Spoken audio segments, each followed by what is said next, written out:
sawdust is going to be going that way. Yeah. You know, I've trained a number of people to do this after I learned how to do it, and something that always comes up is people have different skill levels as far as their chainsaw savviness and how comfortable they are climbing. And I've had a lot of people that are good at one or the other, and it's not like either is very difficult to do, but when I'm talking to people about doing this, one of the important things I try to relate to them is you have to be comfortable on the ladder if you're doing it by the ladder, because otherwise I think it becomes somewhat dangerous if you're nervous and your legs are shaking and you're not stable. I should put my goggles on right now. And I've had some people that are fairly inexperienced with chainsaws that pick up on it really well because they were already comfortable on the ladder. Yeah.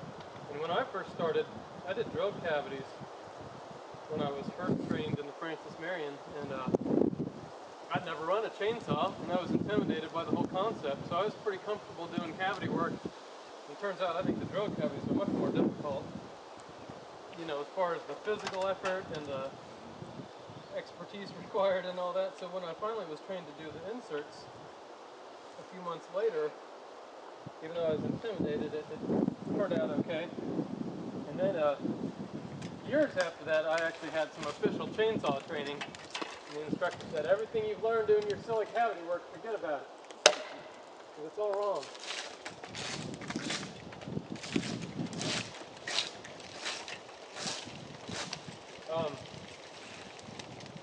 We already selected the tree partially based on where it was in relation to the other cavities, and specifically this side of the tree because of the lean. We're on the underside of the lean so that the water will, when it rains, the water is going to drip off the cavity entrance and not drip down into it. Especially with these inserts, they're real susceptible to rot because they're generally made out of cedar. And so the birds do not like a rocky cavity. Scraping the tree, in part to make it easier to where I'm going to outline where the cavity is going to go, but also the birds are pretty visual.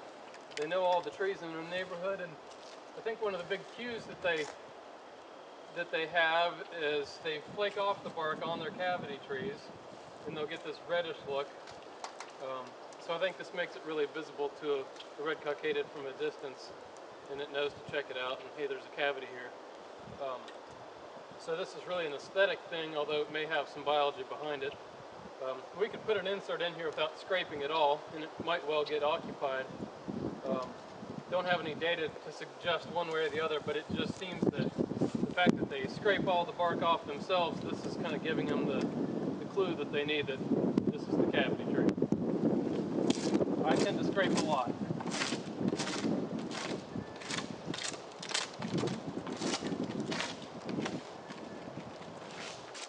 I don't mean to make light of this, but some land managers that are unfamiliar with the whole concept of artificial cavities for red cockadids, the word artificial throws them off guard, and the more that we can make these things look like a finished cavity that a bird would have naturally made, I think they become somewhat more accepted by the people, the land managers. So, like I said, I don't want to make too light of that. I think it is important to make this not look like something completely ugly and artificial, because the public could be viewing it, you know, and whether or not the birds really care what it looks like. If we can make it look like one that they've made, then it blends into the landscape somewhat better. So there is an element of that, a little element of artistry that goes on, I think. And the other thing, when I'm scraping here, I'm kind of looking where I'm going to place the insert itself.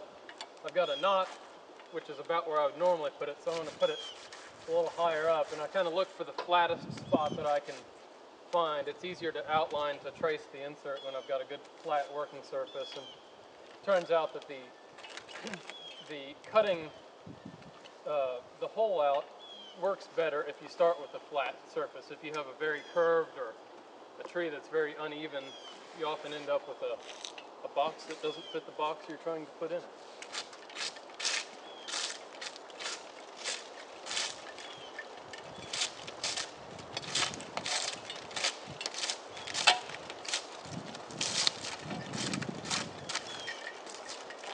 I finished scraping, and the next step is going to be bringing up my equipment and tracing the outline of the box on the tree. Something I was going to mention is that I'm doing this on these Swedish climbing ladders. Not everybody's comfortable with these ladders. Some people have access to a lift or climbing tree stands, and I've never done this from one of those before. But when using the ladder, like I said, you can see as I'm scraping, and you'll see as I'm working. While I'm on the ladder, I'm really trusting the belt, and there's a level of being comfortable with this belt that this is going to hold me.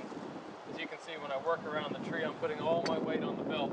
Even though occasionally I'm going to touch the ladder for support, it's not a case of having to hold on to the ladder and do the work at the same time. So it's real important to be comfortable with climbing and doing this sort of thing before actually starting work up here with the chainsaw or drill.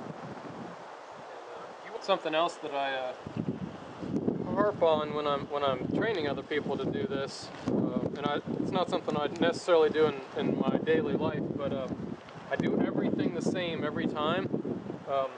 Basically, I packed my bucket the same way. My bucket's always on my right, the saw's always on my left.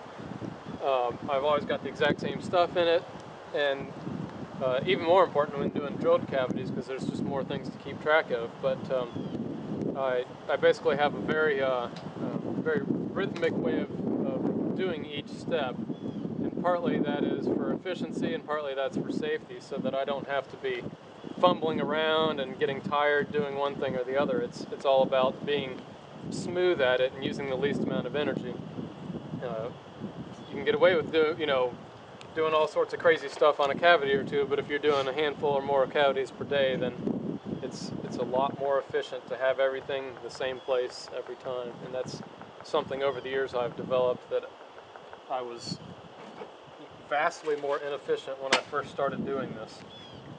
But I guess that's how you get better at it, by repeated effort. It's not that any of this is hard to do. There's nothing particularly difficult about it. Now I'm going to trace the box, and you can do this a variety of ways. Sometimes I forget my pen and I'll have to use spray paint or even a scrunch just to trace it. And depending on the tree, I have an idea how I should follow this outline with my chain on the chainsaw. Depending on the diameter of the tree, I may want to go a little bit more on the outside, or I may want to go a little bit more on the inside of the lines that I just drew. And with this being to me a relatively big fat tree that's, I don't know, I'm going to guess it's probably about 17, 18 inches, something like that. I'm going to trace just on the inside of this line. If this was a real skinny tree, because of the way it curves, I'm going to have to cut on the outside of the line that I just drew.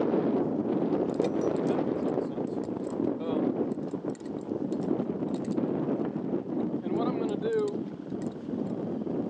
when I say trace, when I get the saw started, I'm actually going to do plunge cuts, and I'm going to do my top and bottom cuts, and then I'm going to trace sort of a line both sides here. And if I feel like I'm off at all, if I feel like something's not right, I'll double check with the box. If I feel like it's pretty close, then I'm just going to continue. And then I'll do a plunge cut on either side up here, and then cut all the way down. And the chainsaw is not real efficient at cutting with the grain, so this is the difficult cut, doing this long vertical cut. Doing these plunge cuts and cutting kind of transversely across the grain goes really quickly.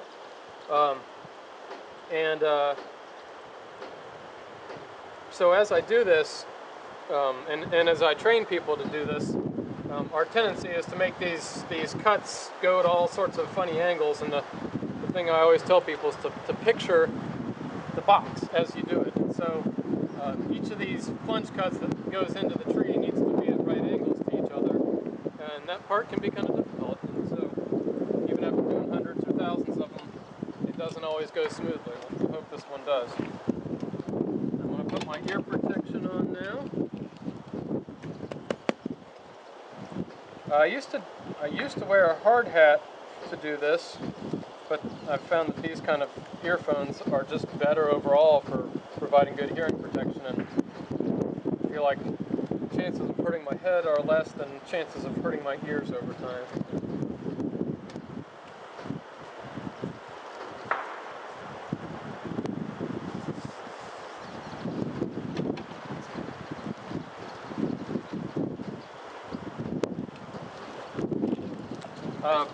Something else before I continue that's really important is you'll notice that I'm not gonna be cutting with the saw way above my center of gravity. I'm trying to keep it roughly at my chest level and below, and that helps over time with fatigue.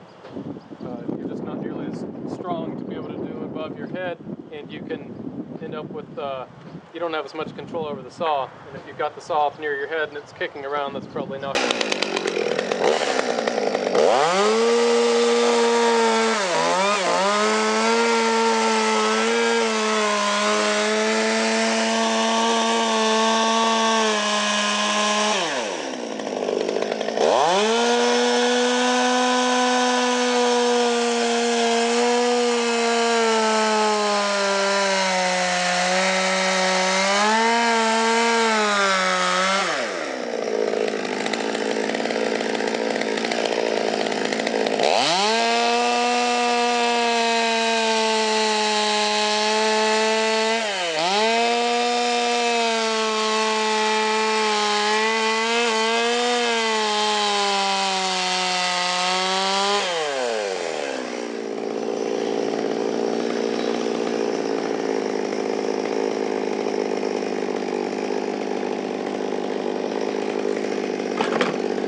Something to note,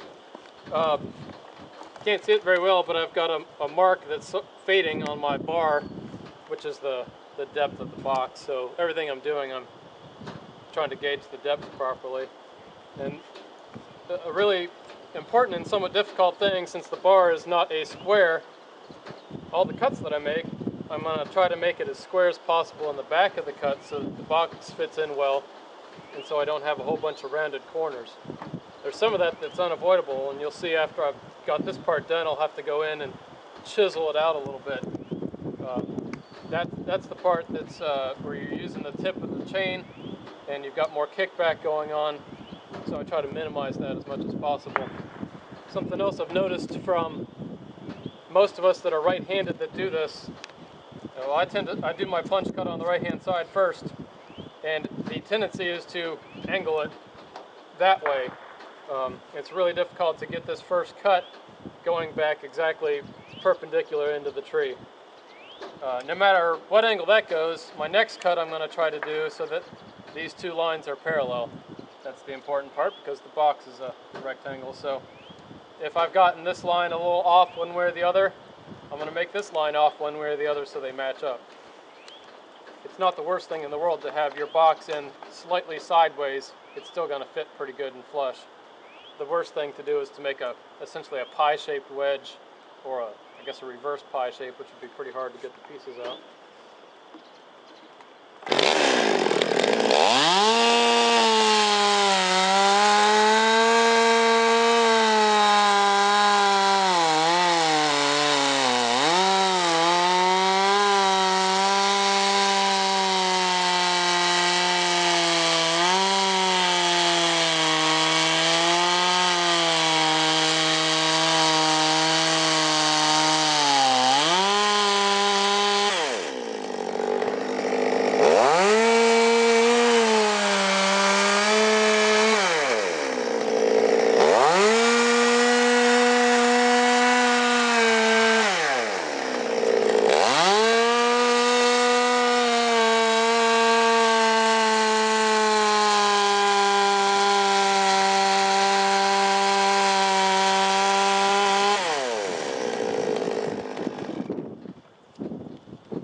I'll point out that I just did there, I felt like I didn't get my two lines exactly parallel to each other, and so I adjusted just a little bit. Before I've knocked this box out of here, it's a lot easier to work with the saw inside this little slot that I've cut versus knocking this box out and then trying to shave off pieces. So I adjusted my lines, and you can see I recut them. Everything I just did, I did it again to make everything just a little bit more squared up. And I went all the way around, and I was making sure that I got the corners, the back corners of each spot. Because next I'm going to cut slats in here, and the natural grain of the wood's going to make it easy for me to break off these. I have chunks that will break off. And then I'll end up with just, hopefully, unless there's a knot back in here, a fairly smooth back and just a few corners to touch up with the tip of the bar. But if I didn't do that extra step of outlining it again and making sure everything was squared up in there, I would end up with pieces of holding wood in the back that's going to make it hard to knock this out squarely.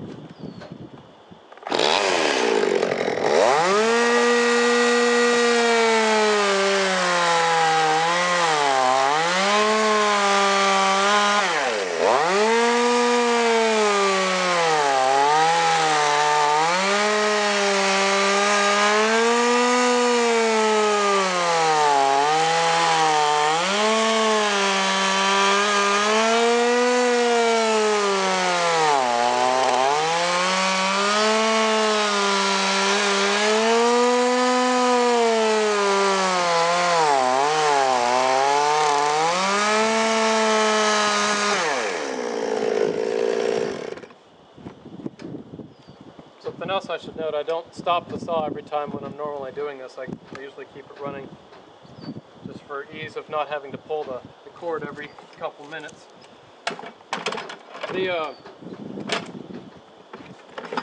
Where I have my belt is really important. I'm a little bit, probably about an inch closer than I should be. I wish I was just a tad out, but that difference makes a big difference as far as your comfort in using the saw. And you can see that I was using my stomach muscles to push the saw into the tree instead of my arms. If I was a big strong guy, maybe I could rely on my arms exclusively, but if I'm doing a lot of cavities in a day, my arms don't get tired. My stomach and my back gets tired from doing this kind of pushing in motion. The other thing is I have an extremely sharp and aggressive chain. When I started doing this, I learned on what they call safety chain, which is what you would normally get from the hardware store. And the safety chain has a lot less kickback potential. You may have seen I had a little zip up here where it was hard for me to control the saw from wanting to run up the tree. And so this chain has a lot of kickback, but it's also very aggressive and bites into the wood and cuts it really fast. And that's a lot more efficient. I can spend a lot less time cutting and a lot more time just finishing up the cavity. But I only do that after I know kind of the places to expect this kickback potential. When I first learned, I started doing it the method that's described in the paper and what I was taught. After I made the outer box cut, I would do a cut that way, like a diagonal, and then a cut that way. And you end up with a triangle sticking out from the back of the box, which you have to figure out how to shave out, which is quite difficult. So I'm glad I don't do that anymore. I think it was John Davis from the Forest Service that showed me this many, many years ago. And it's probably saved me thousands of hours of my life. But especially on a smaller tree, sometimes we don't have good choices and we have to use trees that are smaller than we would like. You really don't want to be making this box any bigger than necessary, and in some cases I'll actually make it where I've got maybe a ½ inch of the box is sticking out, and then I know the tree's going to quickly grow around that within a year or so. And so it is really important not to be going deeper than necessary. It seems like it's seldom an issue of making too shallow of a box. That hardly ever happens. And most people that are first doing this tend to go much deeper and make a much wider cut than necessary. And the whole thing here, we're trying to take out the minimum amount of wood to be able to still fit the box in. And we'll get to the next steps of shimming and puttying after I knock this remaining wood out. Again, if I didn't already cover it, I made these cuts across the grain instead of vertically with the grain, as some people have done, just because the chain works a lot more efficiently going that way, and you're going to see in a second how easy it is to knock these pieces out.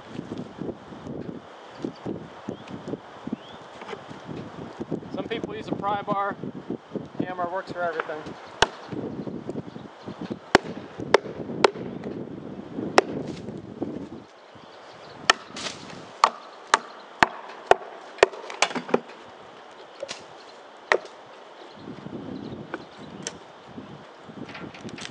So you can see almost a rectangle.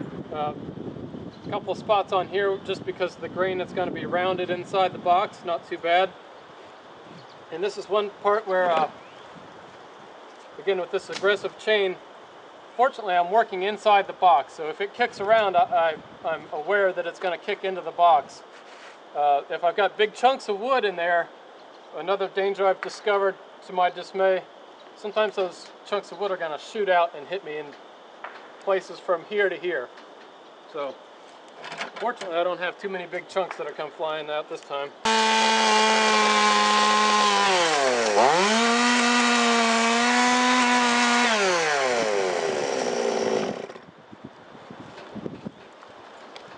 Hopefully that'll work. I know you couldn't see inside there to see what was going on. But one thing to note, I was keeping the saw revved up to just about as high as it goes. A lot of people have a tendency, because this is the part where you know it's going to kick back when it touches the inside walls. A lot of people have a tendency to go at a slower speed, but at the slower speed, a lot of times the chain's going to catch and grab even more.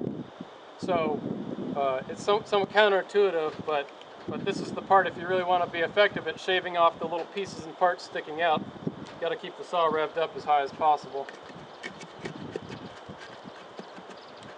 Now again, I can tell I've got a few little knobs in there that are causing it to not slide in easily. But I can also see I've got a pretty good fit. I don't want to wallow it out at this point. I've got just a couple little catches in there that I'm going to shave off. And this is the part where I don't want to go crazy and mess up what's already a fairly tight fit, because I've just so I've almost got it completed. I can probably bash that in with the hammer and make it fit flush. But I can feel that there's a few little bumps in there. And this is the part where you can get into trouble. I don't need to wallow the entire box out. I just need to find the places that it's actually hanging up. I suspect it's the corners, because it's difficult to make corners. And I've got little rounded bits in several spots, so I'm going to try to target those specifically. Hope this isn't too loud.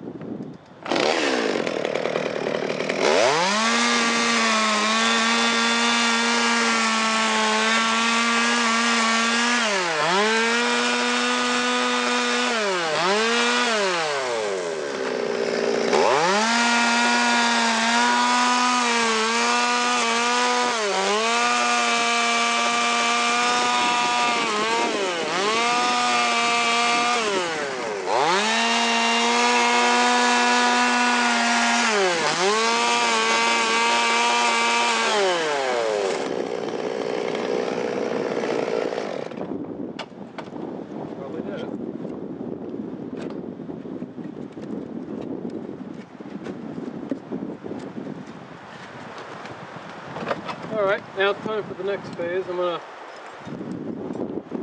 that I'm sure the box is going to fit fine, I'm going to get rid of the saw and my earplugs. So, done with the difficult part. This next step of puttying up the box is important, I think, to seal it, especially from moisture. I've excavated some boxes before that had rotted and was putting mist and replacing them. Something I've noticed is the more putty that's in there, the more sealed it is, and the less rot you're going to get around all sides and even in the back. It's a lot harder to excavate a box that's already had a bunch of putty put in it. This stuff becomes kind of like rock, and it just mixes with the sap and seals into this really tight thing that's just hard to retrieve. So I make a U-shape, sides, bottom, and I vary how much putty I put in here depending on how tightly the box is fitting. This was a pretty tight fit, so if I put too much putty in, I'm not And now I'm going to put putty on the top and the back of the box. The back is particularly important to seal that part up so there's no giant air pockets back there. Put on the sides.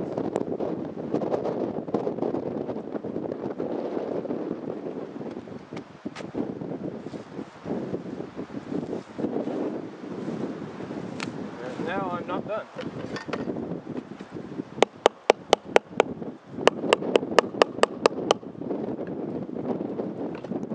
Just to make sure it's seated in there firmly. And now, very importantly, putting the shims in, which is going to help seal up the rest of the airspace and of course hold the box in so it doesn't fall out of the tree.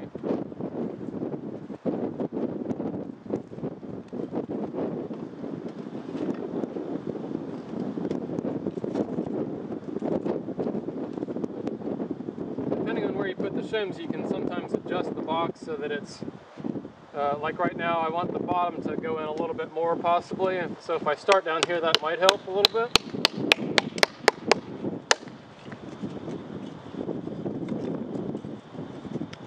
And you cannot always get every side shimmed up. There's only so much you can do depending on how much space you have to work with.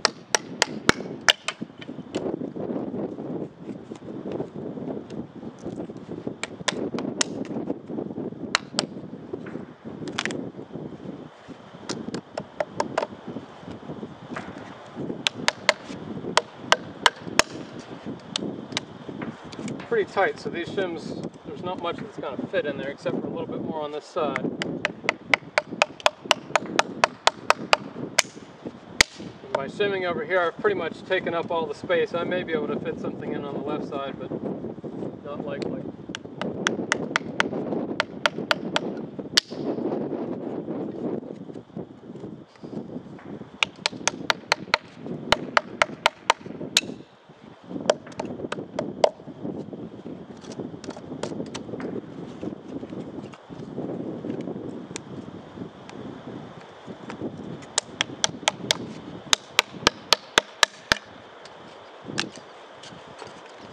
Feel if I can fit anything in over here. Not so much. Give it a jam a little bit more wood down into that corner.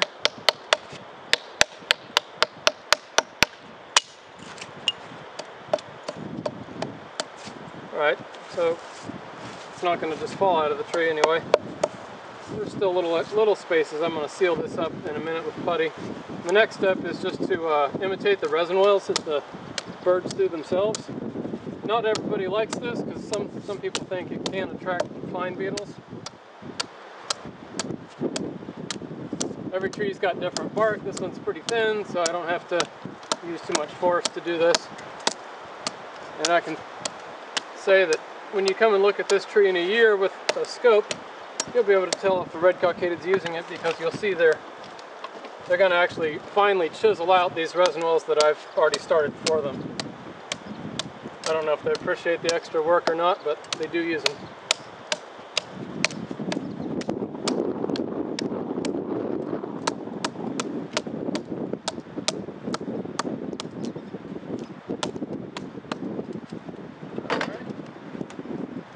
Now I'm going to finish the puttying on this part, and this part's not a real critical step because a lot of times this is going to get knocked away by red bellies and other birds, but I'm going to try to finish it up so it looks as smooth as possible to begin with.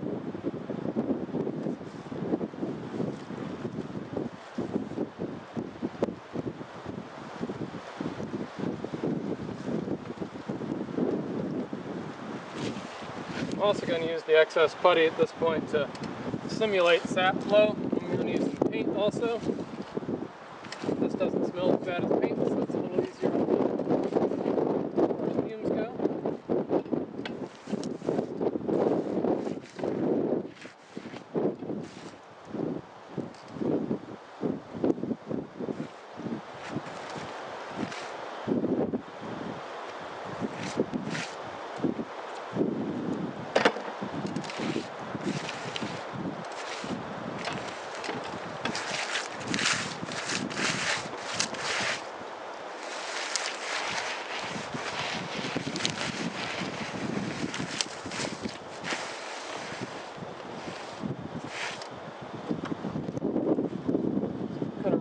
up here a little bit.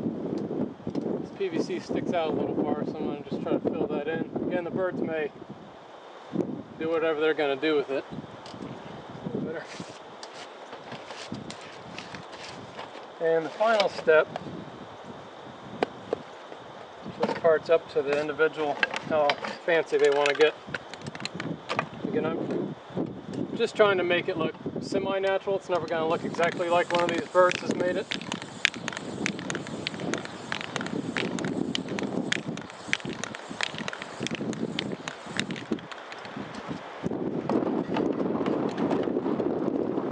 Sap.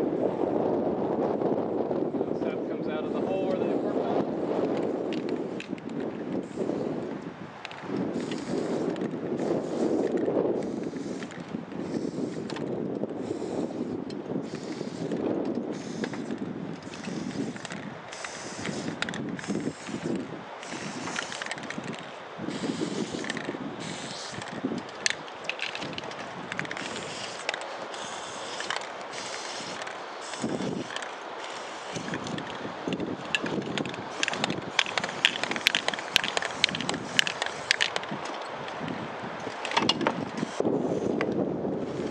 Get a kite.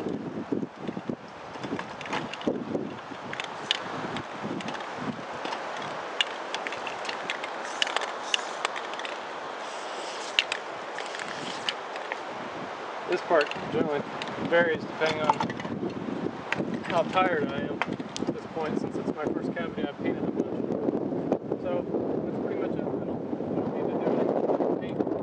I'm going to leave it for the birds, check it in a few weeks probably to make sure that nothing strange happened and it cracked and the sap got in there, but that almost never happens, fortunately.